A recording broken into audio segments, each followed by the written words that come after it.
What's up? What's up? What's up? Hey, so I gotta talk about some things.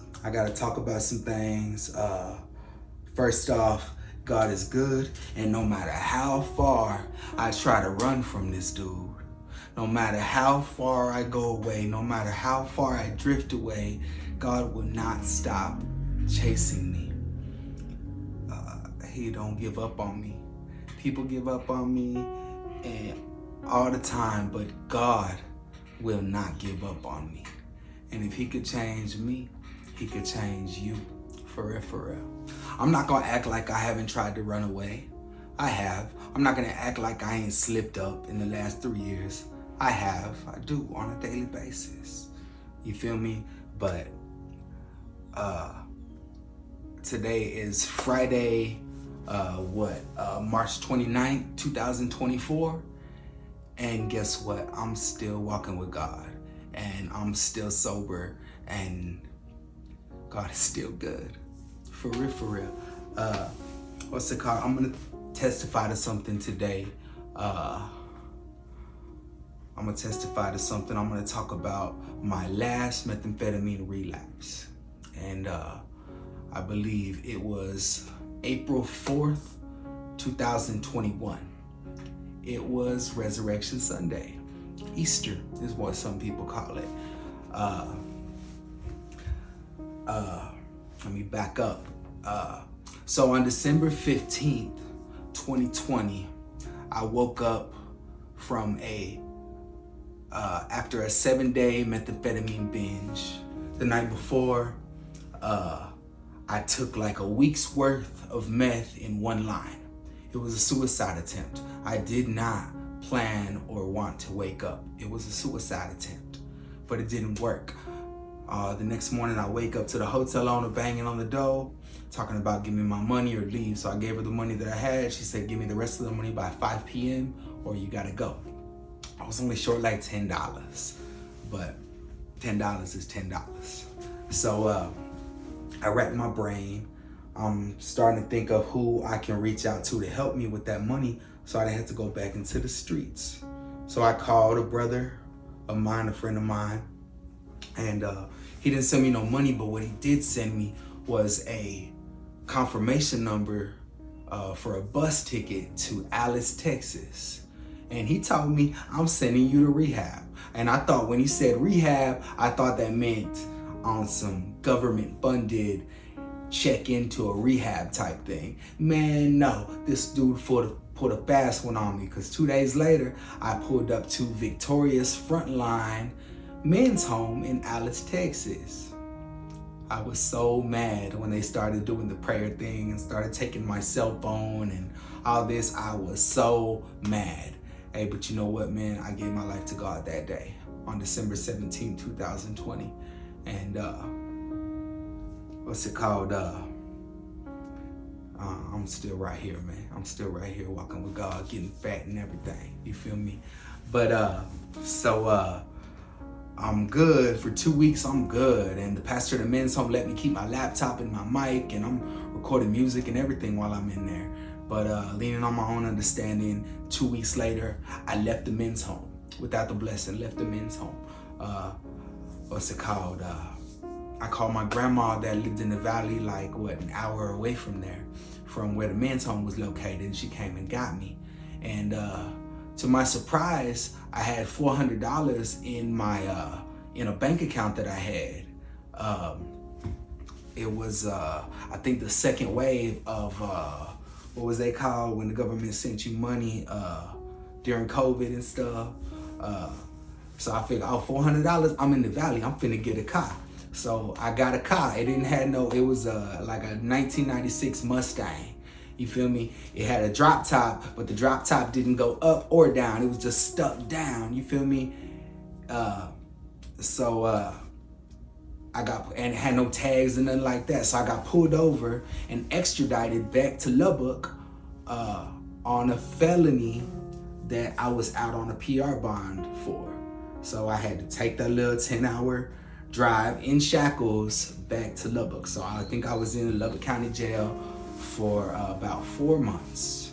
And what's it called? While I was in Lubbock County, I was steady telling the brothers and the people that I was locked up with what I was gonna do, like with the whole God thing. And obviously they thought I was full of crap.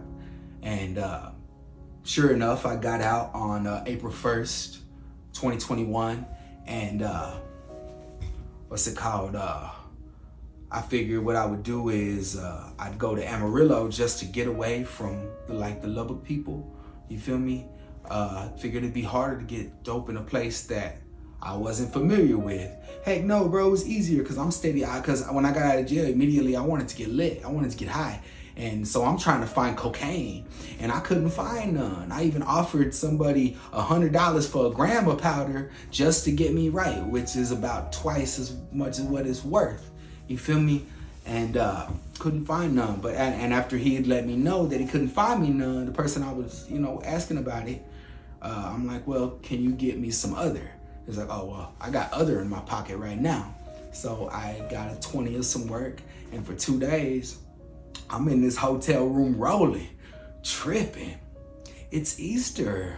And I'm stuck in my room just high, tripping out, bro. In my mind, there was like a hit out on me and people were like waiting on me to come out the room so they can get me. It wasn't even real. It was just all up here in my dome. You feel me? What's it called? Scary, scary, scary day, man. I remember it like it was yesterday. And I was at the Camelot Inn in Amarillo. And if you know anything about Amarillo, you know anything about that hotel. The walls in that hotel are paper thin. You can hear the smokers on one side of the room, and you can hear the what's it called? The women that sell themselves on the other side of the room. You know what I mean? So it's crazy. It's just a really, really bad place to be for a person that's trying to get his life together.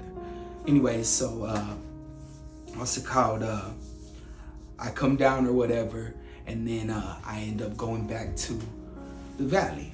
You know what I mean? And to my surprise, I had another stimulus check in my bank account, and I think there was like $1,500 in there. You feel me? To my surprise, I didn't even know it was there, but someone told me to check it. Cool. I'm like, bet. Well, I definitely got money to buy a car. So I went back to the Valley, to San Benito, Texas, with my grandma. I bought a vehicle from her. You know what I mean? I bought a vehicle from her, and what's it called? I thought I was ready, so I'm driving back to West Texas in this vehicle, and I barely had enough gas money to get home. But I stopped in San Antonio, and I reached out to a good friend of mine, Pastor Dre Loke, Andre Bowie. We talked about doing a song together. But when I arrived in San Antonio, we met or whatever, and I wasn't looking too good. Keep in mind, I had just relapsed like a week before that, not even. You feel me? So we didn't do the song, and I was really upset that we didn't do the song, that we weren't gonna do the song, because what's it called? I knew what I was on my way to do. I was on my way back to Lubbock to go back to the same old digs, except now I got a car and a little bit of bread. So what's it called? That was over with. You feel me? And I told Dre, I'm like, bro, you seriously not gonna do this song with me? This is probably the last time you ever gonna see me. And that upset him. You know what I mean? But what's it called? We prayed, we talked or whatever. I remember I slept in the car that night. What's it called? And the next day I'm driving back to West Texas, and I was going around this corner at 90 miles an hour, and I lost control of my truck, and I flipped it a few times. You feel me? Hey, guess what though? I walked away from that car accident, obviously without my vehicle, but I walked away from that rollover car accident without a scratch on it. Look, out there on the picture, there's a picture right there. That's what my truck looked like right there. What's it called? And I walked away from this car accident without a single scratch on me. You feel me? That's when I met my brother Why Not Music, Antonio Castillo III, I think. What's it called? And one of my partners sent Antonio to help me get to Lubbock. So I got to Lubbock, and I ended up back at the same hotel that I had went through some things at. It's called the Texas Motor Inn. Grimy, gritty, dusty hotel room. You feel me? And the very next day, somebody spotted me that I had burned when I was in the world. What's it called? Spotted me at that hotel. So I was able to walk away from this car accident without a scratch on me, but somebody spotted me from something that I did before. You know what I mean? And what's it called? Like they called me, let me know I was there. I'm like, well, come to the hotel, we'll fight or whatever. You know what I mean? They let me know they were outside, so I go out ready to fight. You know what I mean? And the guy was a lot bigger than me, and he's like, nah, Xane, chill, bro. We're gonna go in your room and we're gonna talk about this. And me like a dummy, I fell for it. As soon as the door shut behind me, yo, I got pistol whipped. Boom! Right on my face, right on my forehead, right in my eye, yo. For real. So there's two African American men. They both got guns on me with lasers on me, and I'm screaming and yelling, "Do it! I'm sick of this. I don't even care." You feel me? What's it called? And so they let me have it or whatever. You know what I'm saying? Took my camera, took all my studio equipment. What's it called? Took everything that I had, everything that I knew had to make money with or whatever. And I had just lost my car, so I'm back to square one. I ain't got nothing. And I'm out on probation. You feel me? So, what's it called? Long story short, I end up back in Alice, back in the men's home. And what's it called?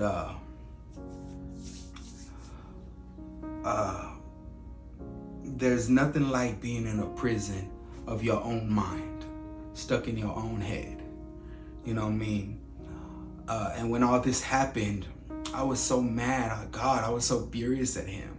But it wasn't him, it was my dumb decisions that put me in that place. And now that I got like some time with God under my belt, I know that now. I didn't know that then. You know what I mean? What's it called? Hey, but I just want to say, yo, that was over 3 years ago. And God is good, and God is good, and here I still stand, stronger than ever. You feel me? I still struggle in areas, but I don't struggle in the area of being sober-minded when it comes to drugs and alcohol. And don't get me wrong, that's not enough. Because sometimes being sober-minded doesn't always mean drugs or alcohol. It's the way you think and the way you respond when something bad happens. How do you respond whenever somebody does you dirty?